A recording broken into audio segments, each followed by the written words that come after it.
Hey guys, how's it going? Welcome to a video where I want to talk about how Magic the Gathering, which obviously I have a pretty long personal history with, taught me elements of game design. Now, just some context in case you're clicking onto this video and you've never seen the channel before.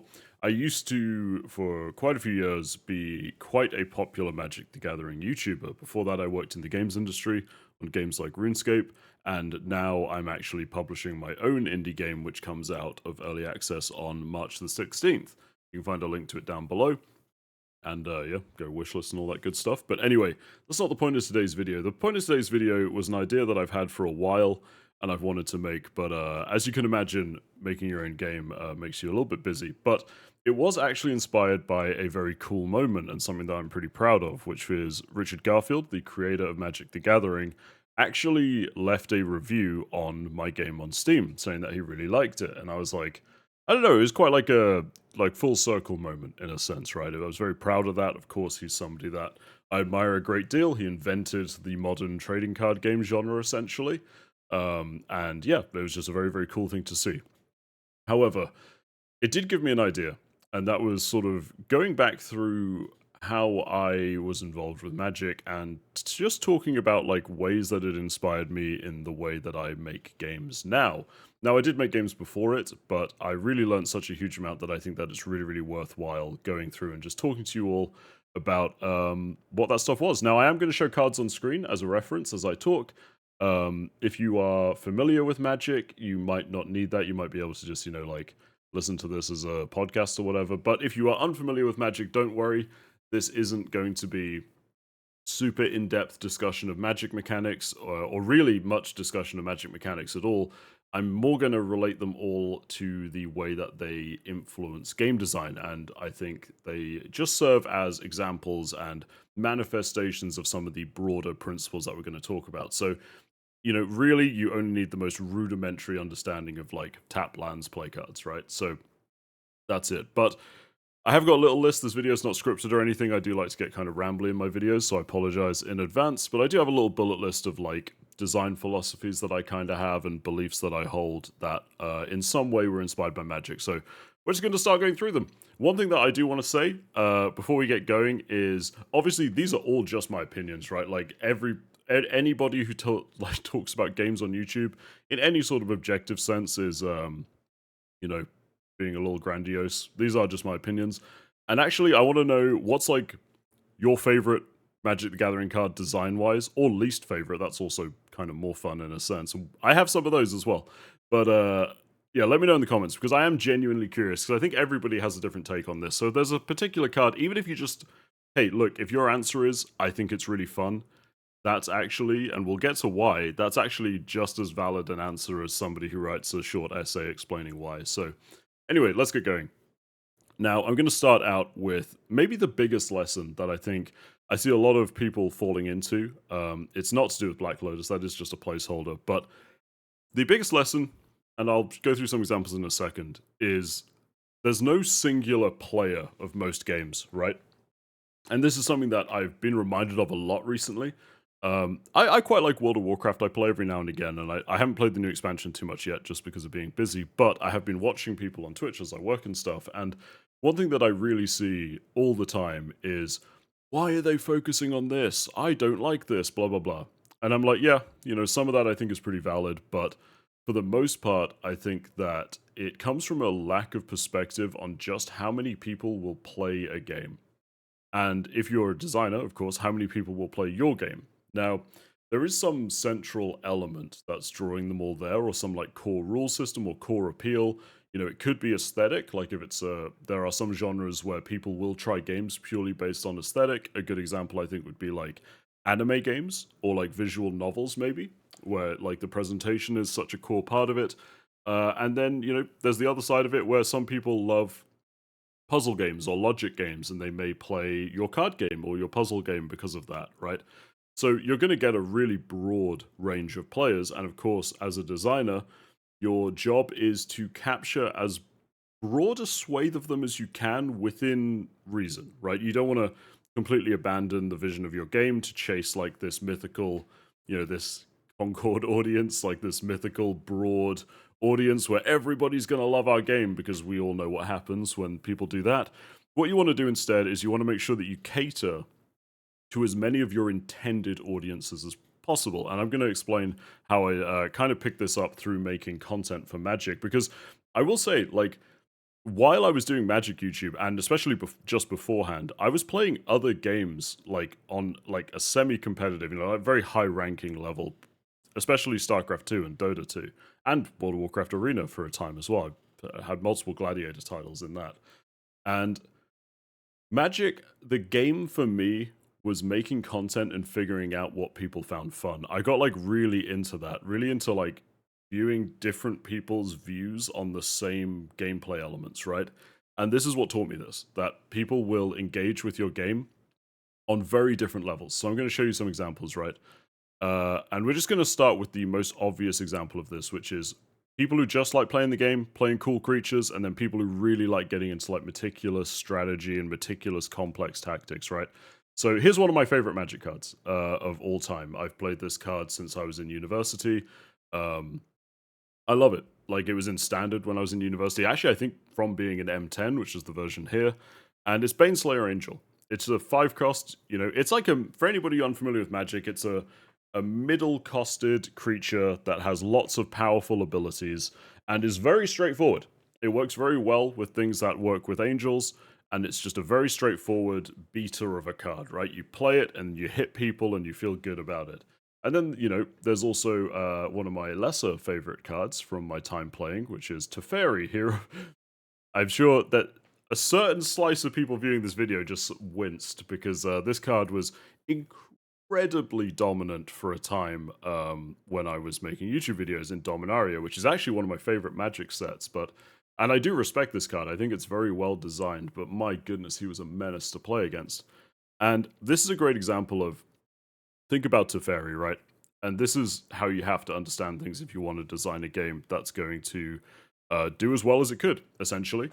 There are people out there who did not shout out like Covert Go Blue and stuff like that, but there's people out. If you want to see Magic videos, he's an excellent content creator. Anytime I want to see what's going on with Magic, I just check his channel. But to the point, there are people who just played this card religiously while it was in Standard. Like, they would just build, blue white, or like put green in there, whatever. They would just play Teferi decks. And then there was the rest of the player base that was trying to find things desperately that could beat Teferi decks. And they hated Teferi. And it just shows like how there really is this broad range of player experiences. Even if you're all competing within the same rule set, you are all going to approach things, or at least you're going to fall into several categories of approaching things in a certain way. So there is nothing wrong, and I can say this now because I'm not playing it every day, but there's nothing wrong with enjoying the Teferi decks, and there's nothing wrong with hating the Teferi decks, as long as you're finding what it is you enjoy in the game yourself. And as a designer, what you want to do is you want to make sure that those things are there for people to fall into. Because imagine if there was no, super fast mono red aggro decks, no stuff like that at all, and you were forced into just like mirror matches of this, you would lose that segment of the player base that doesn't find that gameplay engaging.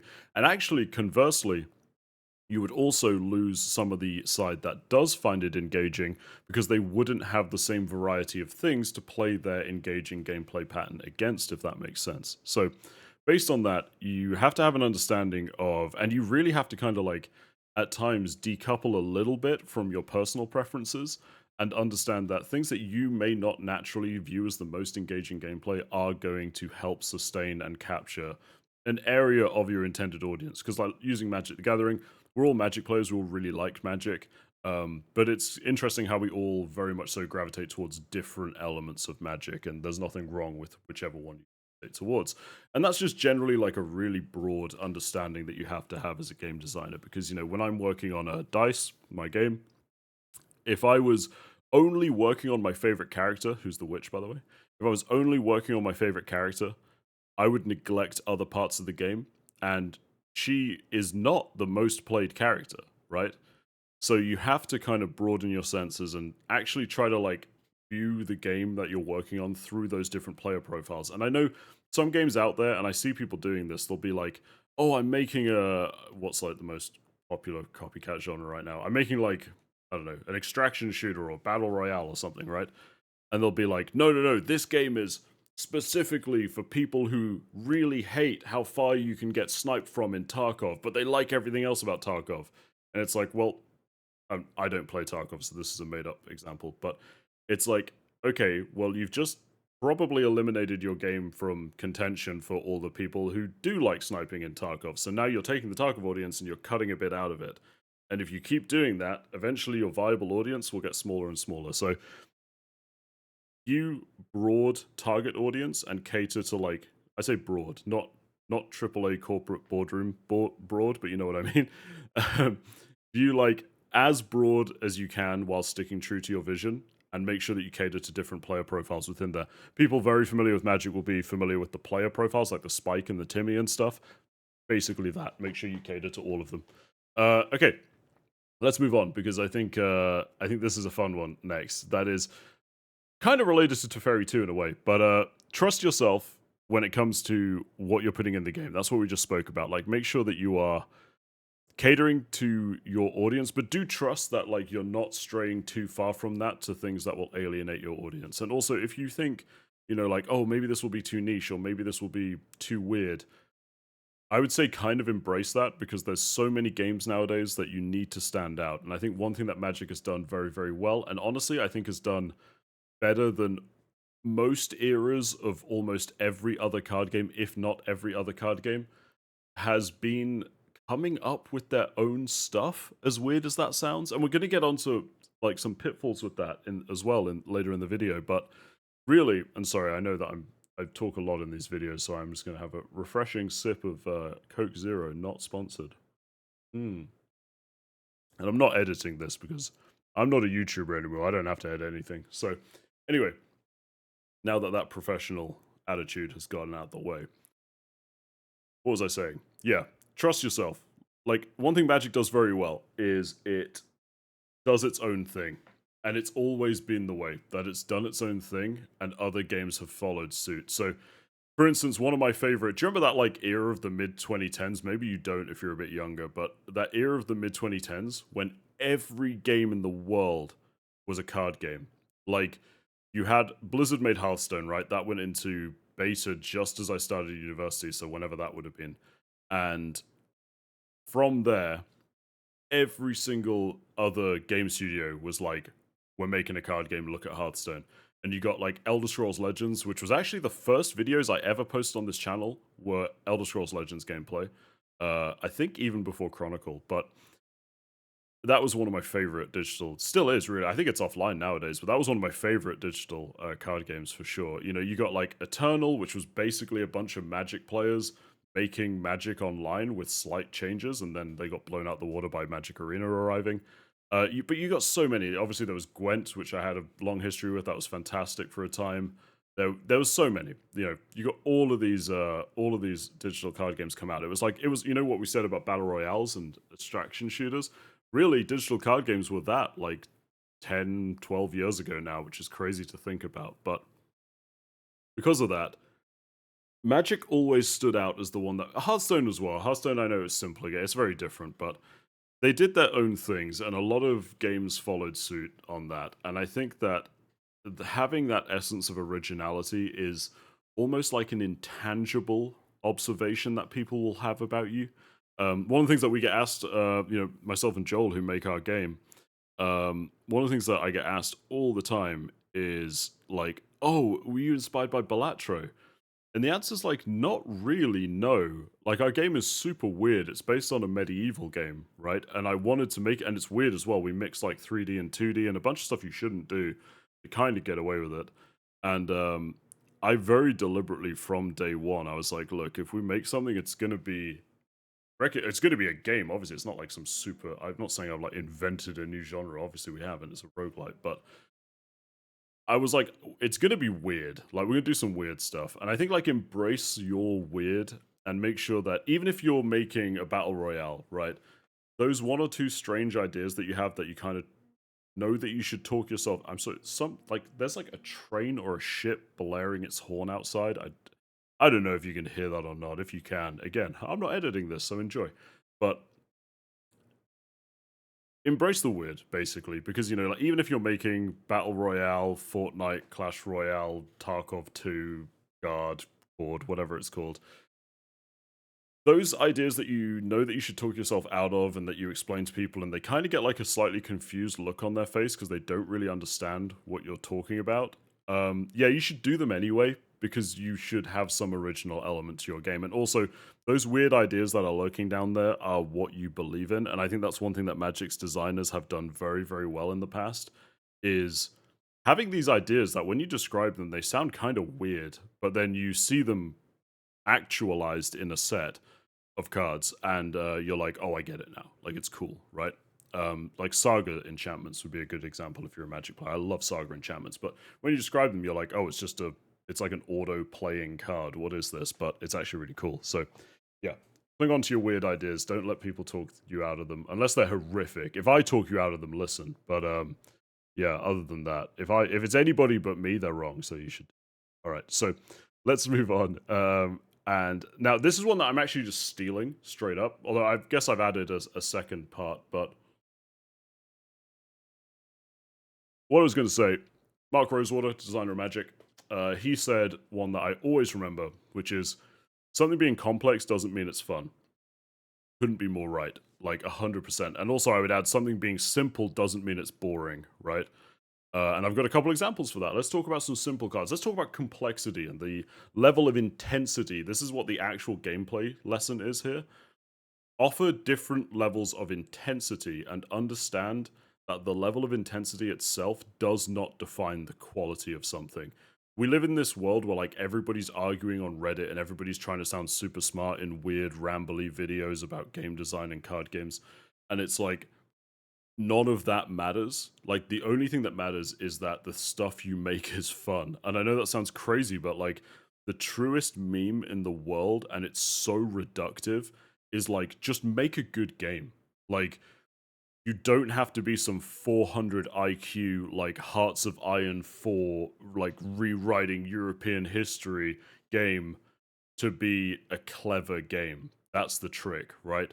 Like there are simple puzzle games out there that have stood the test of time for decades now because they're just fun. And I think understanding differing levels of intensity, knowing what you're aiming for, you can do multiple. Magic does multiple, right? You can play really complex control decks, or you can play Yargle, right? And Yargle is a big frog, and that's what's fun about him. He's got a I believe when they printed Yargle, he was a unique stat line. I don't think there were any other 9/3s in the game. I might be wrong on that, and I'm sure somebody will correct me if I am. But I think that was like part of why he's so strange. But he has no effect. He's just got cool flavor text, and he's a giant frog spirit, so it's cool. Like, and it's fun, and people will see Yargle and be like, haha, I want to put funny frog in deck, and that is completely valid. That is just as valid as playing like super complex paragraph length cards, right? And this is maybe one of the purest examples of like being simple doesn't necessarily mean it's boring. Your players are deriving a goal. They're seeing Yargle and they're wanting to engage with this content, even though it does nothing. And yeah, let's not even get into like actually trying to play Yargle, but like it doesn't do anything. There's stuff that works with frogs, there's stuff that works with spirits. Fantastic. They're going to go and find that gameplay, this emergent gameplay for them that you've sparked with this ridiculously simple concept of a creature, right? Great example of a simple card being fun, and I think the simplest you could be as a Magic card, right? So let's talk about like the next level of complexity. Let's talk about a card that does something incredibly simple, one of the most iconic, one of the most beloved Magic cards of a generation, Doomblade, right? Destroy target non-black creature. Fantastic card. I love Doomblade again. University days. I was playing my Sorin deck back in Innistrad with many a Doomblade causing many a quit. It was wonderful. But exactly. See, like, do you know the other card? Card that I should have used as an example for this. I'm an idiot. Let's move up a level of complexity in the same deck. Here's a card that I love. Maybe my favorite Magic card, actually. Vampire Nighthawk, right? All it is a 3-cost flying little guy with Death Touch and Lifelink.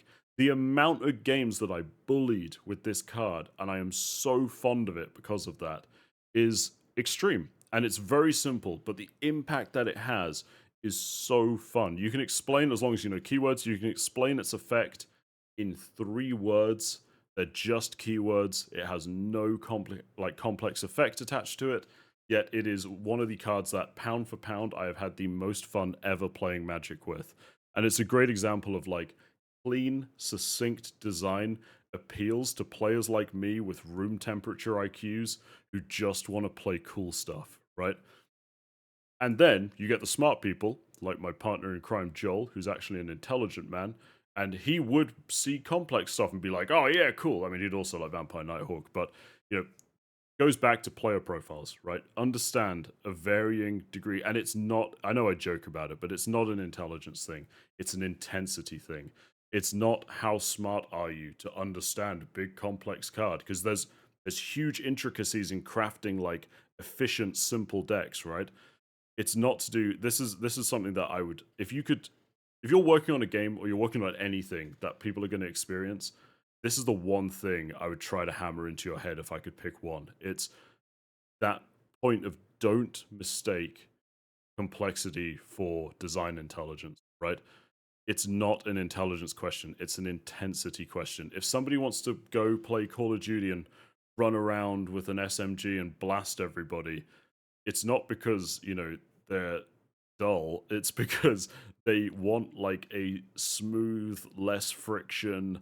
I mean, I haven't played Call of Duty in a long time, but assuming it's still this way, like a turn your brain off is what we'd call it, right? Like they want like a smooth, frictionless experience, and they want to just slip into the groove. They want to vibe out and run around like SMG sliding, right?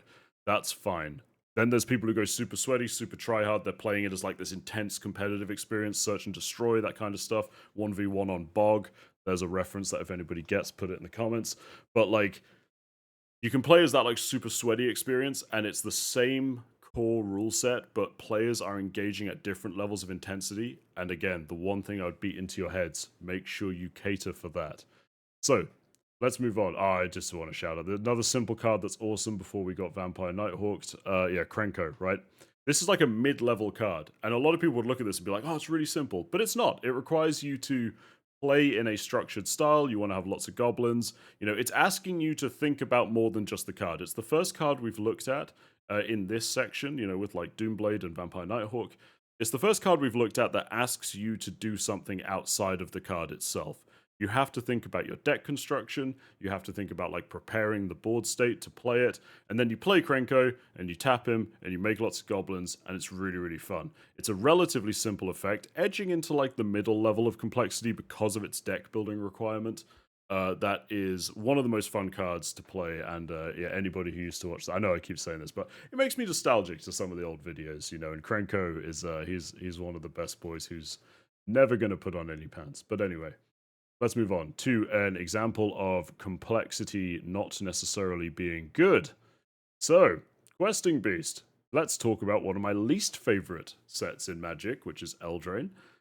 Questing Beast is a great example, again, in my opinion, of complexity not necessarily being fun.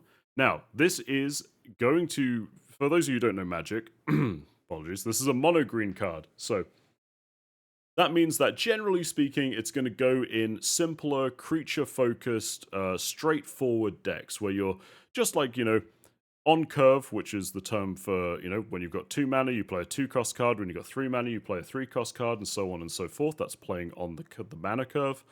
And Questing Beast fits into simpler decks that want really good creatures to play at every mana cost.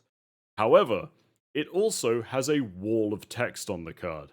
And it has, much like we spoke about Baneslayer Angel, it has Vampire Nighthawk, it has 3 keywords, and then it has 3 additional effects. And they're all these, like, very, like, actually quite high impact, but, like, niggly little effects that are kind of like, whether that's like a British slang word, I realize every time I say that around Americans, they look super confusing. It means, like, fiddly, small effects. Yeah, I can already imagine there's going to be a comment about that. But anyway, it's this like very like minutia high impact stuff that instead of boiling this down into something succinct and something high impact that fits the style, the offering that you're giving to the player when they're choosing to engage with a mono green or like a gruel play style of just like me play good creature, me smash face. Uh, it kind of flies in the face of that, and it gives them too much to read. And it's too much to read without any part of it being particularly exciting. It's just like, hey, here's some more stuff that it can do.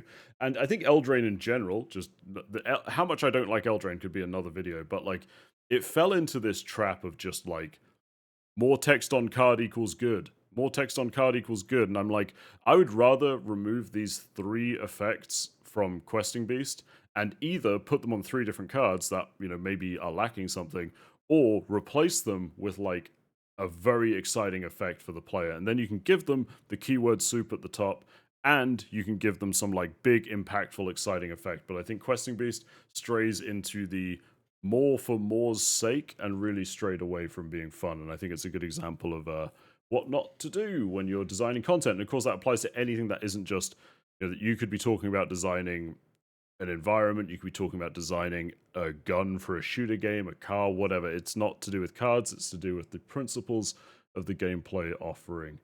So, let's move on. We spoke a lot about complexity and different levels of intensity and engagement with your game, right? Coke Zero break. Okay, so last note on it, design fun things first, and then make sure that they're good enough to entice people into trying them out and let people discover their own gameplay, right? That's the final word on it. Let's move on to another topic. So, aesthetic. I want to talk about aesthetic, right? This is a spicy topic in Magic, but it is maybe one of my most vindicating moments because actually, let me see if I can let me pull up in the search because I don't have this prepared either. Here we go. So, a long time ago, what's this set called before I click on it? Ikoria, that's what the set was called. In Ikoria, a long time ago, there was a special promo, and I think this was the first time they were standard legal. I might be wrong on that, feel free to correct me if I am. So, I believe they were standard legal, and there were Godzilla promo cards that were alternative skins, if you like, for existing cards in Ikoria. And at the time, I said, I do not like this. I said, this is very scary. This is a dark omen of things to come. And it took a few years longer, probably because of the pandemic, to get there than we thought. But I will say that it's one of the few things that I will look back on and say, I got a lot of flack for saying this. People are like, oh, they're just fun Godzilla cards. Don't worry about it. And it's maybe the only thing that I'll look back on and say I was right, because I could see where this was going. I've worked in the games industry before I did YouTube. I knew what was about to happen. And look at where we are now with Universes Beyond in Magic the Gathering. I am so glad that this is like meta commentary on my YouTube, but just for context, I stopped doing Magic videos to return. I did game reviews for a bit for fun when I didn't really know what I was doing. And then I went back to the games industry, and nowadays, like I mentioned, I have my own like indie thing going. But I am so glad in hindsight that I walked away from Magic when I did, because Universes Beyond and being forced to play with cards like this in Standard would have made me quit. I couldn't have played the game anymore with this. Aesthetic is so important to so many players. I would argue it is one of the elements of your game. And I don't just mean like graphics. People mistake this thing of like good graphics meaning that you have a good aesthetic. That's why you end up with all these like UE5 games that look the same. Like, and I like both of these games, so it's a weird example, but like the new Monster Hunter and like Dragon's Dogma 2, that like UE, or like the Final Fantasy remakes, this like UE5 look, and they all look the same. And it's like, that's not aesthetic, that's fidelity. Don't mistake those two. There's another opinion that I have. Giving you guys lots to disagree with in the comments. But like, if I had to play with this sort of stuff, I would have stopped playing. So I'm very, very glad that I stopped playing before that for different reasons. Because to me, aesthetic is maybe the one thing that is the most important to the most amount of players, even if they might not necessarily recognize so until it's too late. because part of me thinks if more people, and again, I have this is the one thing I'll be petty about. Part of me thinks if more people said what I said about the Godzilla cards, we might not. Well, it's Hasbro, so we almost certainly would be in as bad a position as we were now. But theoretically, I can pretend that I was some sort of moral arbiter. But yeah, I knew what was coming, and we're here now, and it's awful. And now you have and again, this is not anything against any of these artists' work or any of the properties that they're doing it with, or really any of the specifics, to be honest. But I grew up watching Teenage Mutant Hero Turtles. Like I'm British. I've obviously watched Doctor Who. Like, do I want to play with Ninja Turtles and Doctor Who cards when I'm playing Magic the Gathering Standard? No, no, I don't.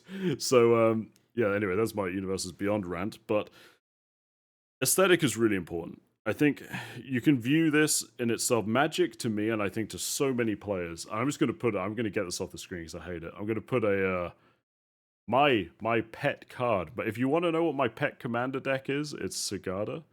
One of my favorite cards, right? And one of Chris Runn, fantastic Magic artist, did the art for Sagada, Host of Herons. And this to me is Magic. Like this to me is Magic, even if I don't like the card.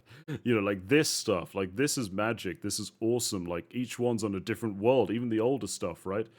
These are Magic cards. And when you go to look at the tonal shift, even though half the cards I just showed you are from different settings. Like, we have like Ravnica, Ikoria, like Dominaria, like super old MTG settings.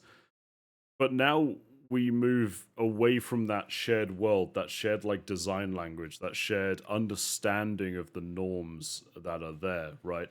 And we take players out of the game world and we put them into, you're no longer playing Magic what would you even call it? Magic the entity, Magic the game world. You're no longer there. You're now playing Magic the product. You're playing Magic the rules system that we're using to sell you a licensed product. And I know it seems like a strange complaint, but I think it's really important to not do that.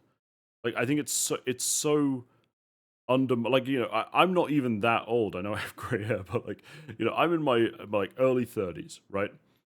I've played Magic for the first time. I remember it was Mercadian Masks, which if you're a Magic player is very funny because that set is terrible. It was Mercadian Masks. I was playing with my half brother and my step brother and their older friends, right? I was a kid, and then the first unset came out, and I loved it. I remember using like Clay Pigeon, and I loved it. And the unstuff was silly, but it was still Magic, right? It was like funny takes on Magic things. And I think about this long history of Magic, and I think about, I had a break and then I returned to playing in like college, university, and I think about these people who've played since the beginning and seeing this thing that they've invested so much of their life in, not just financially, but just like emotionally and energy wise, and they've given so much of themselves to and I mean like the really early people who've really put a lot into it, and it's a big part of what they've contributed to in terms of energy and emotion over the years. And then they get told, yeah, by the way, you're getting not really many real Magic settings much anymore, but you can play with Spider-Man and Teenage Mutant Ninja Turtles. And it's like, oh, I have this is a thing that I have, right? I have this weird thing that I don't like when games are, or anything really, is drastically shifted beyond what they were by people who aren't the creators of it, right? So obviously this is Hasbro led, and I know it's it's what I go back saying, never work for a publicly traded company. There's some good advice, but something about it, more than just I think Teenage Mutant Ninja Turtle cards are cringe. Don't get me wrong, I do, but there's something beyond it to me that I think is it's like a desecration, which is a ridiculous word to use when talking about a turtle on a trading card game, but that is how it strikes me, and I think that people will feel that way. And obviously this is an extreme example talking about Universes Beyond, but I think people will think that way about your game if you're not careful. And it's also, but this is also a positive, because it's if you are bold with your aesthetic, if you not to keep bringing it back to my game. But in my game, you're in the afterlife and you play a game of dice. You play Farkle. It's like a medieval game with a giant death, like actual like death himself. He's like you talk to him about stuff, and yeah, it's like we knew what we wanted it to look like, and we knew like the setting we wanted, and I wouldn't mess with that much, right? Like we explore. That's the good thing to do. Explore, like do different things, but I wouldn't suddenly be like, "Hey, I'm putting Lightning McQueen as a dice in the game because I think it's funny," even though that would be funny. But yeah, I think that there's a real message in here of like your aesthetic is so important, and make sure not only you have a strong, bold one that your players will connect with, but make sure that you give it the respect it deserves and you actually listen and react to. It's not the same as like Fortnite, right? Like Fortnite, yeah, it's got all these people in, but it never had its own, and obviously I'm probably oversimplifying here, but it wasn't its own like living world before that, right? You can run around as John Wick or Hatsune Miku. That's the one skin I have, by the way. And that's a lie. I have Sabrina Carpenter as well. But um, I only logged in to buy them. I've like barely ever even played the game. I did like the Guitar Hero thing though. But it's like it wasn't really its own world beforehand. When you take a world and you take custodianship of it and you ruin it, or like you create your own one and then the players view you as like no longer respecting that and how much they care about things, you're in for a bad time. So yeah, don't only make sure that you have a strong enough aesthetic that players will bond with it, but don't willfully destroy it as well. Anyway, let's move on from that. So speaking of willfully destroying things, let's talk about rules. Rules, very important. They're how games work. Surprising that. And you'll always hear the phrase, rules are made to be broken. Yeah, kind of. Kind of. And this is something I had to learn from experience as well as observation. But sometimes they are, sometimes they aren't, right? And I think it's good to talk about. Let's bridge the gap between aesthetic and rules, right? Because I do have a topic here that I want to talk about, which is if you uncouple the aesthetic and the mechanics of something, players will notice and they won't like it. Even if they don't like verbally or like distinctly call it out, it will cause like a dissonance with them, right? And I've got a good example of that here. So Silent Submersible. This is a card that I think everybody hates, but I want to talk about it for a different reason. Not just because it's annoying, and crew is a kind of annoying mechanic, but I want to talk about it because why is this card a submarine? Is my point, right? And this applies, again, we're not just talking about cards, we're talking about all sorts. If you give somebody a big shoulder-mounted launcher in your sci-fi RPG, right, like a big, Gjallarhorn looking thing, and then it's a shotgun when it fires, they're just, what? Like, and it's immediately going to snap them out of it, right? So you have to really make sure that you marry the aesthetics and the mechanics is what this is about. Why is this card a submarine? What does it do that is... It doesn't have... It's called Silent Submersible, yet it doesn't have any stealth-based mechanics on there. It doesn't have anything to do with, like, islands, which is, like, the water element, if you like, in Magic. Other than having a crew, which, by the way, it looks way too big to be crewed by two people, so even that is a little strange, but other than having a crew mechanic, why is this a submarine? Why is this a silent... Like, you put that word in there, right? It's very, like, loaded. It doesn't have any aesthetic tie to its mechanics, and I think that that's a very, very powerful lesson for you to learn when you're designing games, that if you call something the super mega spooky dice of death, and then it heals the player a small amount, players will go, yeah, I don't like that. And even if they don't explicitly tell you why, that's part of what's going on, so make sure you marry aesthetics to mechanics. Now, let's talk about mechanics. So, rules. Breaking them is good. We've broken them in our game several times, sometimes deliberately. And one of the things that you have to bear in mind is that you did make the initial rule set for a reason, and Magic can be a great teacher in this. Let's talk about Dredge. So, Dredge. Now, unfortunately, this is going to require a little bit more understanding of Magic mechanics, but I will try to explain it as neutrally as possible. So, Dredge is a mechanic whereby you can basically put your cards into your discard pile, your graveyard, instead of drawing them, by playing cards that have a Dredge mechanic, right? Now, the reason that you would do this in a vacuum sounds like, oh, well, hey, look at Golgari Grave Troll. He buffs himself based on how many creatures you have in your graveyard. That's cool. So you dredge some stuff, you play him, and he's nice and big and strong. Fantastic. However, when you mix it with, like, 30 years history of Magic cards it gets quite broken, and it turns out that not playing the game as it was meant to be intended, you could also apply this to things like Storm or Affinity, uh, it can cause some problems. And while it can be very fun for like very crazy, high level, super high level, like deck building and competitive gameplay, typically it tends to end up that for the average player experience, it is a negative because you are taking everything that they know and they expect, and bear in mind, player expectations are very important. You can both positively and negatively exceed them. Um, and it takes everything they know about the game and says, yeah, this person you're playing against is just going to ignore all of that and beat you. And that's a very strange feeling. And I know that's more multiplayer game specific, but it is also the case in single player games too. Think of all the RPGs out there, right? Where there is hidden loot around. We all like that, right? Like, oh, look, I found a chest and it's got a Glock in. Fantastic. The Witch is going to be really easy now. Like that sort of stuff. It can be a negative because if you think about games where, and I'm sure this will come to mind for everybody in a different way, but I'm just going to use Dark Souls as a reference because I always do. Um, Drake Sword, Dark Souls. You can get that. You can beat a lot of the game very easily with it. Now, you could argue that that could be a negative for some players where they feel pressured to use that, and it kind of broke their own internal rule of like, well, I'm going to get stronger as I progress through the game because now they are beating new challenges but not progressing because this thing they got at the beginning is so powerful. So that's just an example of a rule that you can. Sorry if you can hear my cat meowing. She's very cute, but she wants me to rub my feet on her. That's an example of a rule that you can break in a negative sense, right? You can break a player's expectation of progression. Drake Sword's a very mild example. I don't think it is actually a negative for most players, of course, but it's more about the theory behind it, right?